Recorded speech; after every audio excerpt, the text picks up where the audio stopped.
Hello, magandang gabi sa inyo lahat. Magandang gabi po. Pero bago lahat, meron tayong re-reactan na video muna, no. Ito ay pinasa sa akin ni Sir Neil Lester, yung kay Sir Crips. Ang re-reactan ko lang dito yung unang part lang ha, kasi meron ako content ngayon. So start na natin.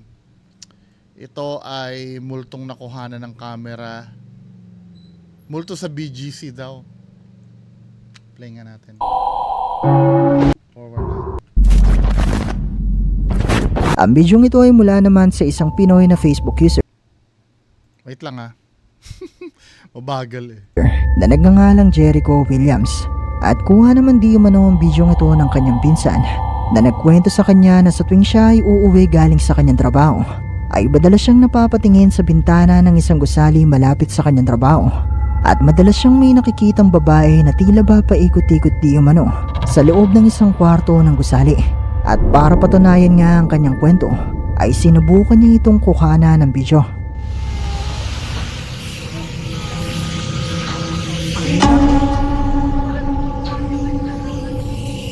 Ayun. Balik-balik siya. Ayun o. Oo nga no. Balik siya.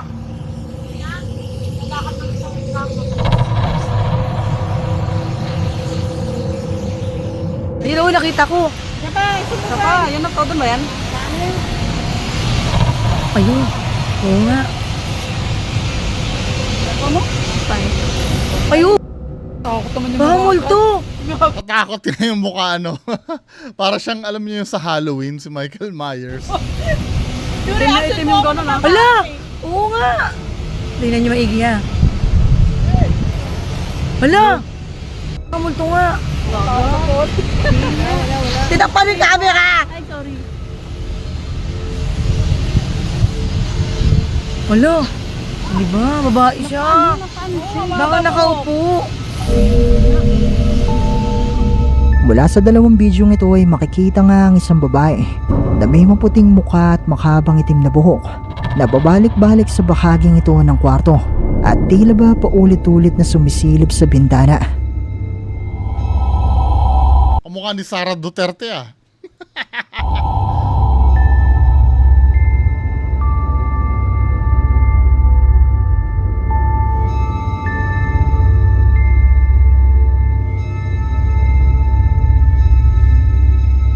Naniniwala ang uploader ng bidyong ito na posibleng isang multo ang babaeng makikita sa bintanang ito ng gusali. Hindi, mukha naman sarcastic eh, tumatawa. Lalo pat ayon nga sa kwento ng kanyang pinsan ay madalas niya itong nakikita sa tuwing siya ay pauwi galing sa kanyang trabaho. Pero malaya pa rin kayong i-comment sa ibaba ang inyong mga opinyon. Pero malaya ba lang yung comment sa ibaba? Ayun na. Now, ang tanong no, ano ba yon? Sige nang idamay ko na itong white lady na to. Pero dito muna tayo sa video na to. Ano ba ito? Multo ba to? Ako, kung akong tatanungin nyo, hindi. Hindi siya multo. Nakakatakot? Oo. Ba, Kahit nung nakita ko ang doon, inyong mga creepy. opinyon. Pero for me, ano ito eh, parang umiikot-ikot siya eh. Mechanical yung galaw eh. Usually kasi, yung multo, dadaan lang once yan. Basta magpakita lang, no? Ayon doon sa mga ibang popular na ghost videos na nakikita natin. Saglit lang dadaan niya na makikita mo lang. Pero yung yung ganito, yung ganyan na movement, paulit-ulit siya eh. Ibig sabihin mechanical yung paggalaw niya. 'Di ba? Hindi, kayo kung naniniwala kay multo diyan, di paniwala niyo, pero ako hindi. Mechanical yung galaw niya eh. Ang inyong mga opinyon. Hindi na siya yung nung unang nakita ko, creepy. 'Di ba? Creepy, pero pag paulit-ulit nang nangyayari, yung hindi man lang siya nawawala, no, yung biglang nagfe-fade. Hindi ganon. Ano siya eh, paulit-ulit eh. Mechanical ito. Kung paano man yan, hindi ko alam. Pero mechanical yan. Kasi paulit-ulit siya eh. Never pa akong, unless kung may maituturo kayong multo na ganyan talaga ang movement na paulit-ulit. Eh may part 2 pa nga eh. Ibig sabihin, nangyayari na ito noon pa. Then binalikan niya, ganyan uli. Diba? Hindi ito multo. Nakakatakot, oo, pero hindi siya multo. Ito pa, kung bibigyan nyo ako ng kalayaan na mag-speculate, no? Baka nga ang nagvi-video niyan, siya rin ang gumawa niyan eh. Dahil tumatawa-tawa siya sa, well, speculations ko lang yon. Maaaring mali ako. 'Di ba? Parang siya rin ang gumawa niyan eh. Parang lang naman, pero hindi ko sabi ganun. Pero kung tanong ay totoo ba yung multo, hindi. Ngayon, kung inuulit ko kung maniniwala kayo dyan, okay lang. Sige, maniwala kayo dyan. Wala namang problema yan. Kalayaan naman nating maniwala sa gusto natin paniwalaan. So next video, sige na nga, anuhin na natin yung white lady. Ito lang sana re-reaction ko eh. Bahing makikita sa bintanang ito ng gusali. Lalo pat ayon nga sa kwento ng kanyang pinsan, ay kaya pa rin kayong Yung kwento kasi na yun, hindi naman natin mabe-verify yun eh. Tapos ito no. ang bidyong ito ay ipinadala naman sa atin ng isa sa ating mga viewers. Inuulit ko kung maniniwala kayo sa mga videos na to, go ahead. Kalayaan nyo yun. Siyempre, nanonood kayo sa video. Kasi aawayin na naman ako eh. Siyempre, kayo, nanonood kayo sa video ko, ang mapapakinggan nyo yung sinasabi ko. Diba? Sa Sirene Boy San Pedro. At kuha di umano ang bidyong ito ng isa sa kanyang mga katrabaho. Desyembre nitong nakaraang taon, habang sila ay nagre-repack ng mga grocery na ipamimigay sa lahat ng empleyado ng kanilang kumpanya. At ibinahagi niya ang bidyong... Wow, buti pa sila, may pamigay. Yung kumpanya nyo, namimigay ba sa inyo? Tapos niya di umano itong mapanood, ay kinilabutan siya sa kanyang nakita.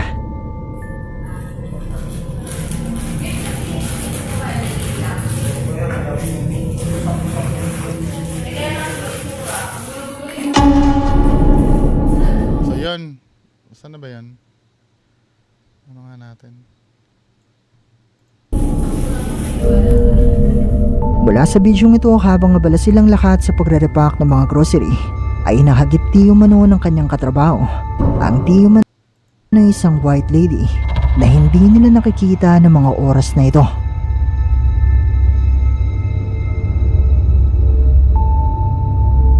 Oo nga, no?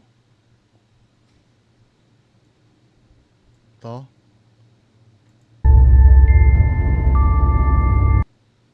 Pero gusto yung, handa na ba kayong basagin ko yung trip nyo? Hindi, for me, ito, syempre sasabihin ko kung ano yung para sa akin, no? Hindi ito white lady, nagkataon lang na ito, di ba may itim dyan, whatever it is, hindi ito multo eh. Hindi siya multo, itong itim na to. Yung nakakabuo ng katawan di umano ng white lady, ay pagitan lang ito ng itim, ano ba to, bintana ba to or poster sa pader. Tapos meron pa uling dito, itim na bintana or poster na naman na nagkaroon ng puti dito sa gitna na nagsilbing katawan ng white lady. So kung ipapan yan, no, feeling ko ito ay something ito na nakadikit din sa pader. Na square. Ito yung nagsilbing parang buhok ng white lady, di ba? Hindi siya white lady. Ayan o, kung nung habang gumagalaw nga yung camera, humihiwalay na to eh. Kasi ito, parang reflection ito doon sa salamin eh. Na nanggaling dito. Samantalang itong mga itim na to, ay nasa labas ng salamin. Ito, reflection ito na nasa loob. Kaya pag gagalaw yan, gagalaw din yan. Pero kung titingnan mo, hindi naman talaga siya mukhang white lady eh. Diba? Nagiging part na nga siya nito eh. Isa na siyang bahagi nito eh. Yan o. Pareidolia ito. Ayan o, dito nga nagiging malinaw na eh. Hindi siya white lady. Now, kung maniniwala kay white lady yan, hindi okay lang. 'Di ba? Pero hindi siya white lady. Nagkataon lang na ano, ang giveaway kasi dito, kaya siya nagkaroon ng katawan. Wag na natin pansinin yung ibang elemento ha. Yung I mean yung ibang factor. 'Di ba? Pero kaya siya nagkaroon kasi ng parang katawan dito na puti ay dahil dito sa itim na square na to na nagsilbing linya. 'Di ba? Nagkaroon ng linya dito. May gap kasi dito between dito sa dalawang itim Yun yung nagmukhang katawan. Tapos nagkaroon pa ng something dun sa taas. Nagpadala din si Rene Boy ng isang litrato. Nakuha naman di umano niya nitong May 8, 2025. Isang araw matapos niyang maglinis ng kanilang pantry. At mula sa litratong ito ay muli di umanong makikita ang di umano'y white lady. Ito, white lady.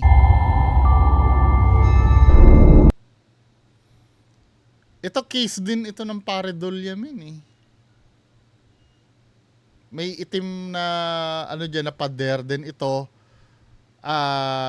Something ito na nakapatong dyan sa shelves. Maaring plastic yan or kung ano pa man yan.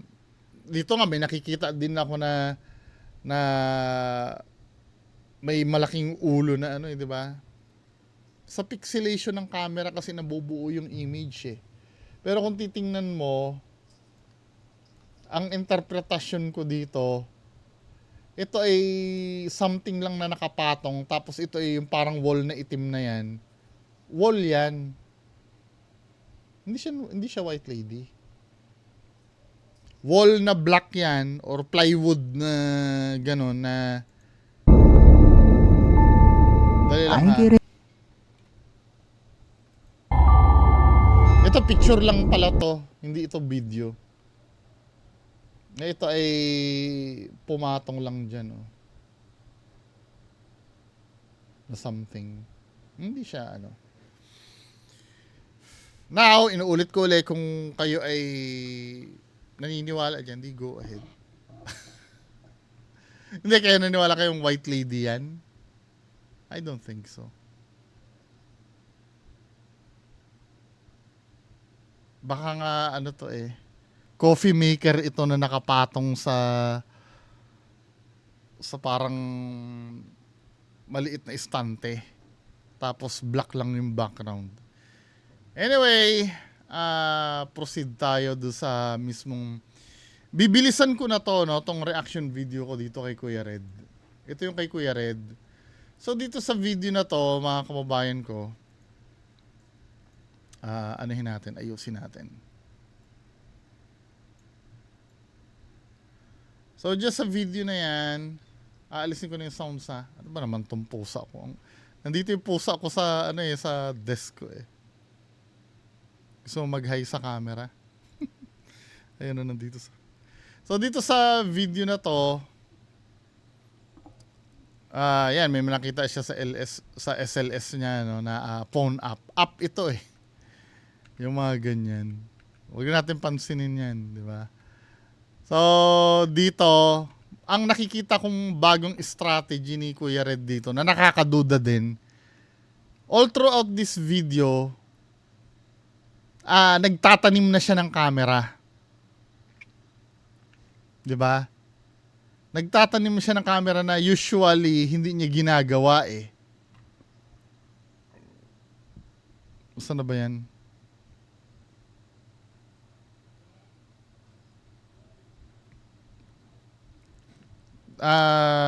Saan na ba yan? Yung timestamp kung saan nag-start yung sanib-sanib. Doon tayo mag-start sa pagtanim niya ng camera. Ayan Dito nag-start na siyang magtanim-tanim ng camera na hindi niya talaga to ginagawa. Usually pag nag-video si Kuya Red, laging first person view. 'Di ba? Yung pag-iwan-iwan niya ng camera niya na yan, kaduda-duda na ito. Hindi niya naman talaga ginagawa ito dati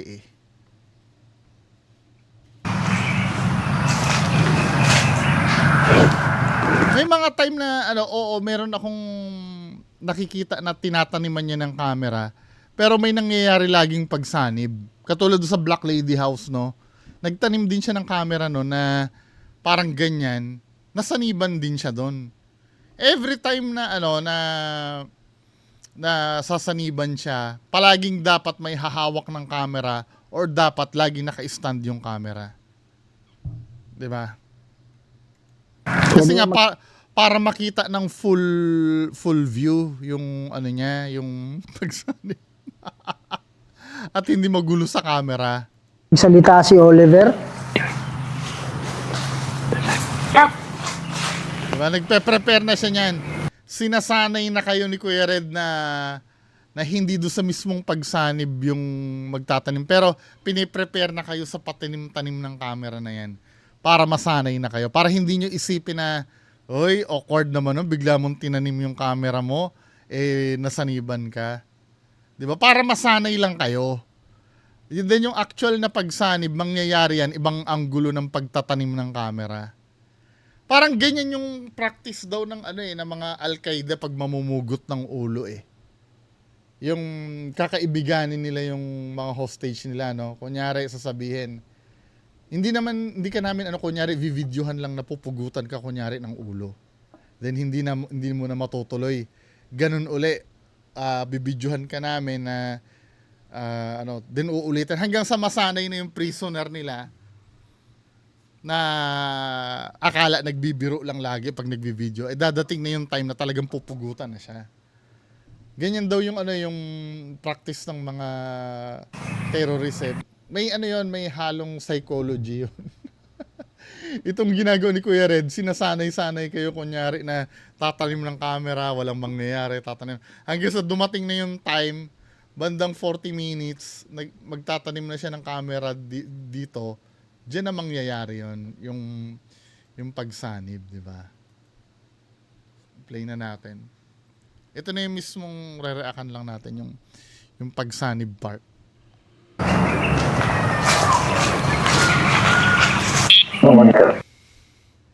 May pa siya, may Bluetooth speaker pa, no? Bababaan nga natin yung quality na ito. 480 na pala. Planado niya na eh. Itatanim niya na doon kasi diyan na siya masasaniban.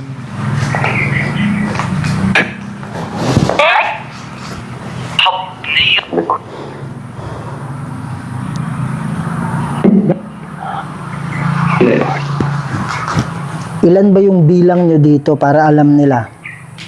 Merong nagsabi nung nakaraan 35, 35 kung hindi ako nagkamali. Merong nagsabing 42 or 42 or 43, parang ganun. Ilan kayo dito? Kayo ba yung mga engkanto? Meron ding tikbalang ba? O meron ding kapre? Sige po.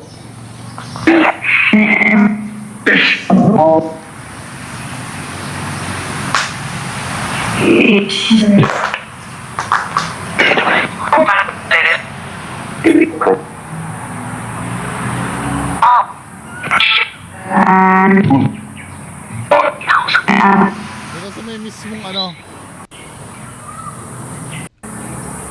Help. Papasok na si Kuya Red. Dito na mangyayari yun.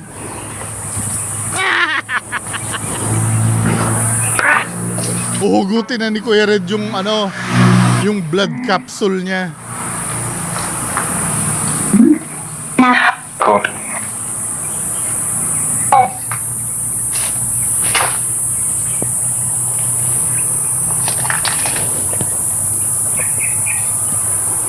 Sige po, magsalita kayo.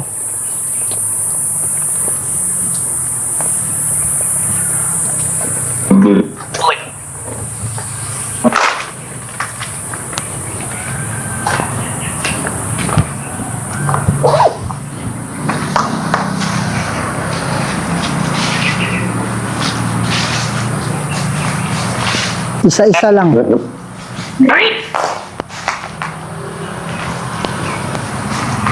Isa-isa lang yung magsasalita, ha?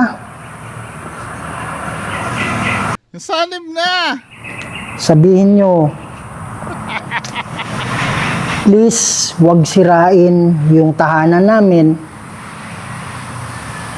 Alam ko, Exactly, yan din nasasabihin ng sasanib sa kanya eh. hirap kayo. Kasi hindi naman tayo magkaano, hindi man kayo kapareho sa tao. Pero sabihin nyo, gawan nyo ng paraan. Mag-ipon kayo ng lakas. Para sabihin na alam ko pagsanib lang talaga eh. Pagsanib lang talaga yung paraan para mas At sasanib nga, klaro yung pakikipag-usap ninyo.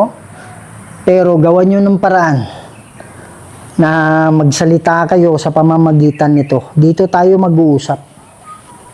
Sabihin nyo, please, wag sirain yung lugar namin. Marami kami dito. Parang awa nyo na. Parang ganun na. Okay? Sige po. Parang nauuhaw ako mga idol. Naks. Para magamit ni Kuya Red yung kanyang yung inuminan.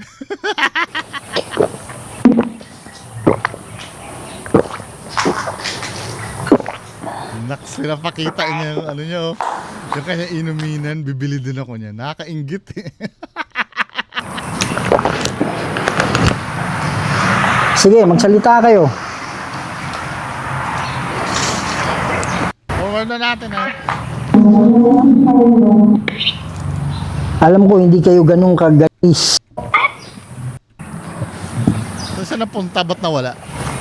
Sige po. Nag-cut.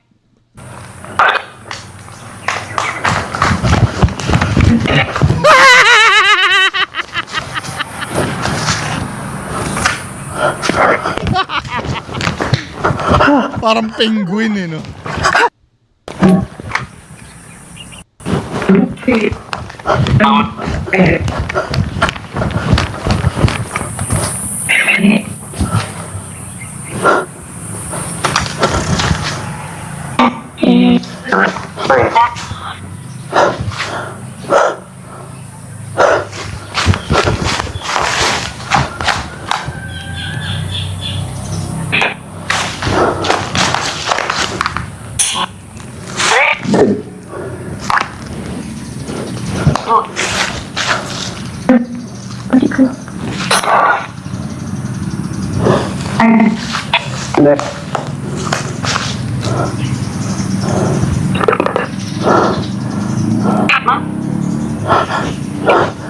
Parang aawa niya na. Dito kami nakatira. Huwag sana. Huwag sirain. Huwag sirain yung bahay namin. Ha? Dito yung bahay. Lahat namin. Katira kami dito. Huwag kaming Huwag kaming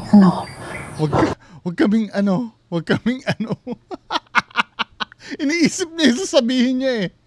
Huwag kaming palisin dito, ha? bullshit. Huwag kaming palisin dito, ha? Ulitin nga natin yun. Huwag kaming palisin dito, ha?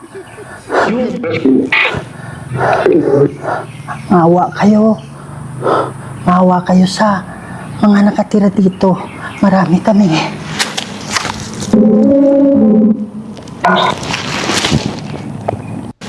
Ito. So, nakikita niyo dyan, na nadapa na si Kuya Red. Mukhang sinaniban na. Tingnan niyo kamay ni Kuya Red, ha. Mga nakatira dito. Marami kami. Diba? Nilagyan niyo na sa may bandang ilong yung kamay niya.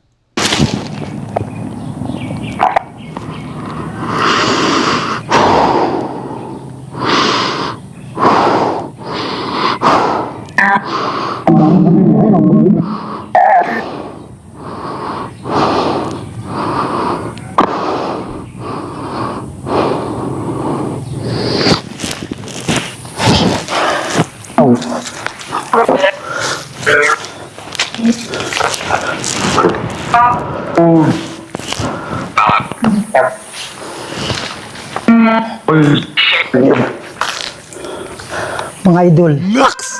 May dugo na. hindi ko pa na-review yung camera. review yung camera, pero i-review natin. Saktong-sakto eh, no? Hindi ko alam kung dito ako Kung kailan ka kung kailan ka nagtanim ng camera, talagang may nangyari, no? Napakaswerte ni Kuya Red. naglakad. Doon ako naglakad. Alis na ako. Mamaya na. So, kararating ko lang dito sa bahay ngayon. Okay, and to tell you frankly, hindi ko pa talaga napanood yung footage kung anong nangyari sa akin. Pero, hindi ko pa talaga, gusto kong i-delete na lang yung video. Ayoko nang panoorin kung ano yung nangyari. Yan din ang sinabi mo nun, yung nakatika, di ba? Yung sa may sementeryo, na nagkamot ka, sabi mo, wala kang... Pero need mong i-upload, di ba? Kahit gusto mo na i-delete yung footage, pero gusto mo na i-upload para mapanood namin. Kailangan natin i-upload yun para malaking tulong din yun sa kanila. Hindi ko alam kung ano nangyari sa akin, sinaniban ako or bigla lang akong tumba. Pero malaking paniniwala ako, sinaniban ako. Kasi hindi ako doon, nung may malay pa ako, hindi ako doon nakatayo. Kaya naniniwala ako na parang natulog lang ako, parang nung bumalik na yung malay ko, nasa floor na ako, no. So, tingnan natin mamaya kasi ayokong panoorin yung footage, pero mapapanood ko rin kasi mag-i-edit Sure. ako mamaya or ngayon. So, doon ko na mapapanood. Pero isa lang yung gusto kong sabihin, mga idol, ayoko nang talagang makipag-ugnayan sa mga engkanto, sa totoo lang. Ayoko Sure. sanang bumalik, kaya lang naisipan ko, kailangan nila ng tulong. Pero Engkanto, kailangan ng tulong sa'yo? Tagapagligtas ka pala ng mga engkanto, men eh. Kaya, bilib ako dito kay Kuya Red eh.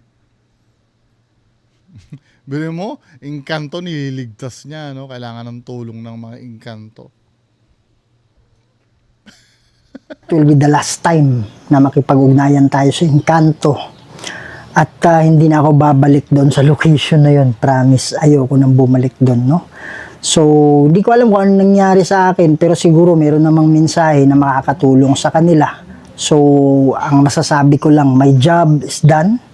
Tapos na yung trabaho ko doon. At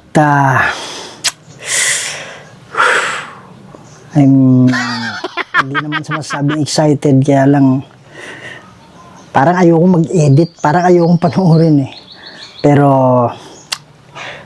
talagang kailangan natin i-upload. So mga idol, sa hindi pa nakasubscribe dyan, please pakisubscribe na lang sa channel, pakikalat mga idol, pakiclick notification bell. Malaking tulong na rin to sa side ng mga engkanto para...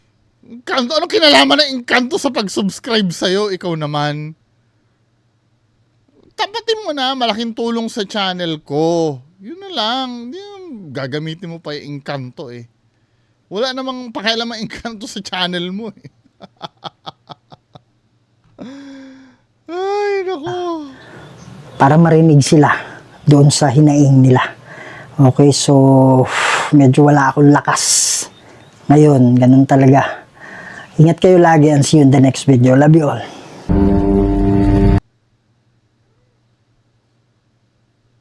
Sure. Say hi, Salem. Yan. Nilaglag mo pa yung mouse ko tuloy. Say hi na lang, 'di ba? Sabi mo hi. Hi Kuya Red, sabi mo hi Kuya Red.